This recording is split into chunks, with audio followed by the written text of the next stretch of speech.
Hello everyone, आज हम देखेंगे परसेंटेज यानी कि प्रतिशत।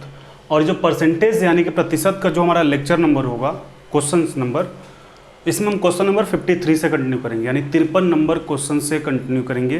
प्रीवियस लेक्चर में हमने 1 से लेकर के जो 52 तक का जो वीडियो है उसको किया हुआ है। साथ में परसेंटेज क्या होता है यानी कि प्रतिशत क्या होता है, परसेंटेज को हम कैसे फ्रैक्शन में यानी कि भिन्न में चेंज करते हैं, या फिर कैसे हम फ्रैक्शन से यानी कि भिन्न से परसेंटेज में चेंज करते हैं, ये सारी जो बातें हैं हमने आपको बताई हुई है।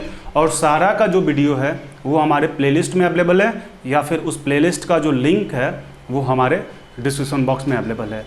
तो आप प्रीवियस सारे वीडियो को आप लाइन बाय लाइन हमारे प्लेलिस्ट के थ्रू या फिर डिस्क्रिप्शन बॉक्स में दिए हुए लिंक के थ्रू जाके देख सकते हैं। और आप एक बार प्रीवियस वीडियो को, सारे वीडियो को जरूर वॉच करें, ताकि आपकी जो भी डाउट है परसेंटेज से रिलेटेड वो सारी डाउट आपकी क्लियर हो जाए। और उस बेस पे जब आप इस क्वेश्चंस को कर रहे हैं तो आपको काफ़ी आसानी से समझ में आवे। इसलिए उससे पहले आपको सारे प्रीवियस वीडियो को एक बार ज़रूर देखना चाहिए, ताकि आपके अंदर कॉन्फिडेंस आ जाए। स्टार्ट करते हैं इस वीडियो को।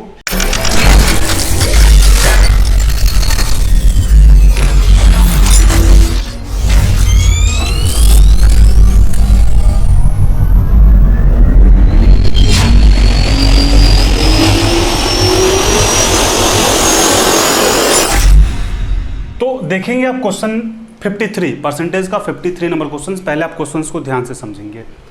क्वेश्चन में बोला जा रहा है कि the price of sugar is increase by 20%। The price of sugar is increase by 20%। By how much percentage the consumption is decrease so that expenditure will not increase. ठीक है, यदि हिंदी की बात करें तो चीनी का मूल्य 20% बढ़ता है तो चीनी की खपत में कितने प्रतिशत की कमी की जाए जिससे कुल खर्च स्थिर रहे। चीनी का मूल्य 20% बढ़ जाता है तो चीनी की खपत में कितने प्रतिशत की कमी की जाए ताकि कुल खर्च स्थिर रहे, यानी खर्च बढ़े नहीं। तो 20% का आप सबसे पहले याद करें कि 20% का फ्रैक्शन कितना होता है। सारी फ्रैक्शन की लिस्ट हमने बताई हुई आपको प्रीवियस वीडियो में। तो 20% का जो फ्रैक्शन होता है वो 1/5 होता है। ये कैसे होता है तो ये तो समझाना आसान है, आप देख सकते हैं 20% यानी 20/100 1/5, यानी कि 20% का जो फ्रैक्शन होगा वो 1/5 होगा। अब यहाँ पे यदि आप बात करें तो प्राइस की, ठीक है, तो प्राइस यदि किसका, शुगर का, यदि प्राइस 5 रुपीज़ पर केजी होता है, यदि प्राइस 5 रुपीज़ पर केजी रहता है तो बढ़ने के बाद 20% जब बढ़ता है तो उसकी प्राइस कितनी हो जाएगी, 5 और 1 6, यानी कि 6 रुपीज़ पर केजी हो जाएगी। ये तो बात आपको समझ में आ रही होगी कि 20% का जो फ्रैक्शन होता है वो 1/5 होता है, यानी कि प्राइस जो है 5 रुपीज़ पर केजी है, और जब 20% बढ़ता है यानी 5 और 1 6 रुपीज़ पर केजी हो जाएगी। अब यहाँ पे आपको करना कुछ नहीं है, बस आप ऐसा एज्यूम कीजिए कि 5 और 6 दोनों किस टेबल से कटते हैं, यानी कि 5 और 6 का एलसीएम क्या होगा तो 30 होगा। 5 और 6 का एलसीएम निकालेंगे तो 30 ही तो होगा ना, 30। अब यहाँ पर रख देते हैं ये 30। अब देखिए कि 5 रुपये पर केजी के हिसाब से 30 रुपये में कितना केजी आप चीनी खरीद पाएंगे। तो 5 रुपये के केजी के हिसाब से 30 रुपये में आप 6 केजी चीनी खरीद पाएंगे। ठीक है, और 6 रुपये केजी के हिसाब से 30 केजी चीनी, 6 रुपये केजी के हिसाब से 30 रुपये की कितना की चीनी खरीद सकते हैं, 5 केजी खरीद सकते हैं।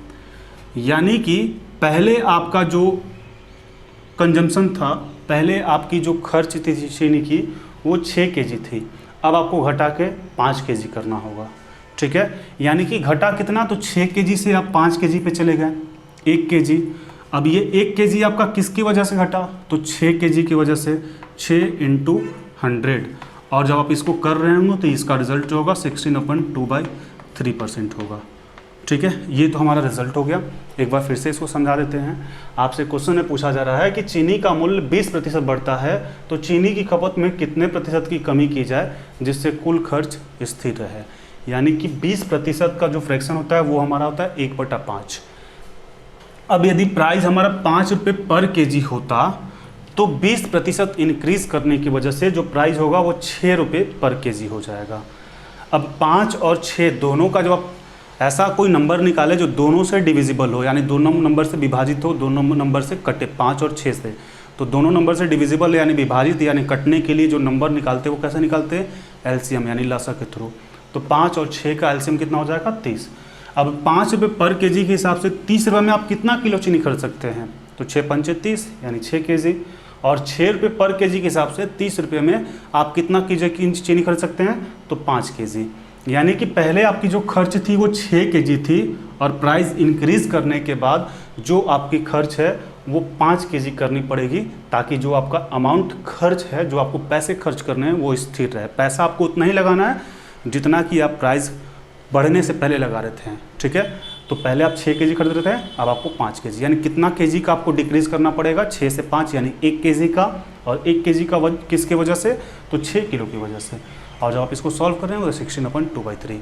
अब इस क्वेश्चन में आपको ध्यान ये देने वाली बात है कि जो प्राइस आपकी थी पहले 5 से 6 हो गई, यानी कि जो आपकी खपत थी वो 5 से 6 हो गई और प्राइस बढ़ने के बाद आप देखें कि ये चेंज हो गया, यानी 6 से 5 हो गया। 5 से 6 यहाँ पे था, 6 से 5 यहाँ पे हो गया।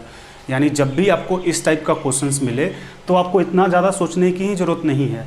यदि हम ऐसा एज्यूम करें कि कोई सामान 100 रुपये की अभी मिल रही है, कोई सामान 100 रुपये की अभी मिल रही है और 20% इंक्रीज़ कर जाता है, यानी 120% हो जाता है, 120 रुपया हो जाता है, तो कितने की बढ़ोतरी हुई, 20 की बढ़ोतरी है।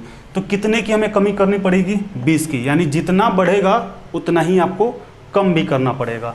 अब ये -20 किसके वजह से बढ़ा था, तो 100 की वजह से बढ़ा था, ये 120 की वजह से बढ़ा था, इनटू 100।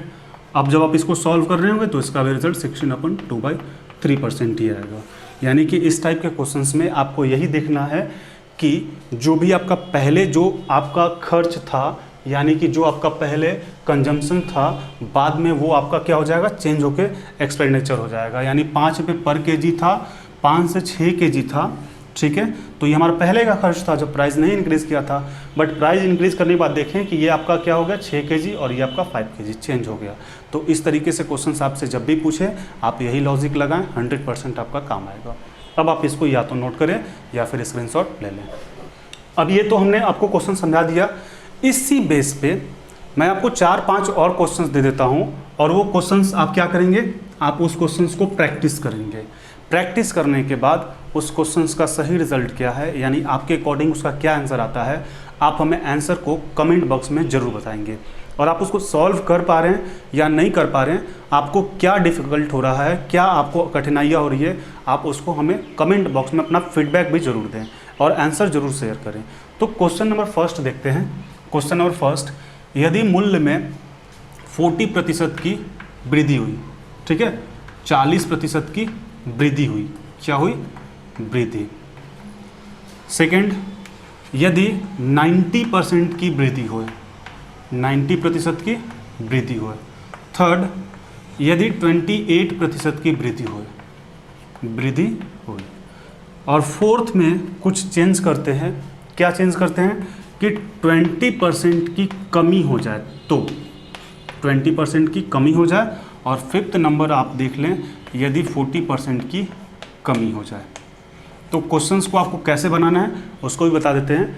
जैसे फर्स्ट नंबर क्वेश्चंस उठाएंगे और लिखेंगे, हिंदी में बता देते हैं, आप इंग्लिश भी उसी तरह कर लेंगे। जो भी आपके पास डिजिट है बस डिजिट को डाल देना है। कैसे, चीनी का मूल्य 40% बढ़ता है तो चीनी की खपत में कितने प्रतिशत की कमी की जाए कि कुल खर्च स्थिर रहे। एकदम आसान है, 1 मिनट भी नहीं लगेगा आपको बनाने में, बहुत कम समय में कर सकते हैं। और यदि कमी वाली क्वेश्चंस को बात करें तो इसको कैसे लिखेंगे कि चीनी का मूल्य 20% कमी हो जाती है। यदि चीनी का मूल्य 20% कमी हो जाती है तो चीनी की खपत में कितने प्रतिशत की वृद्धि की जाए, कि चीनी के खपत में कितने प्रतिशत की वृद्धि की जाए कि उसका कुल खर्च स्थिर रहे। तो क्वेश्चन आपको समझ में आ गया होगा कैसे पुट करना है। तो इसको क्वेश्चंस को एक बार इंग्लिश में बता देते हैं। The price of sugar is increase by 40%, by how much percentage the consumption is decrease so that expenditure will be not increase.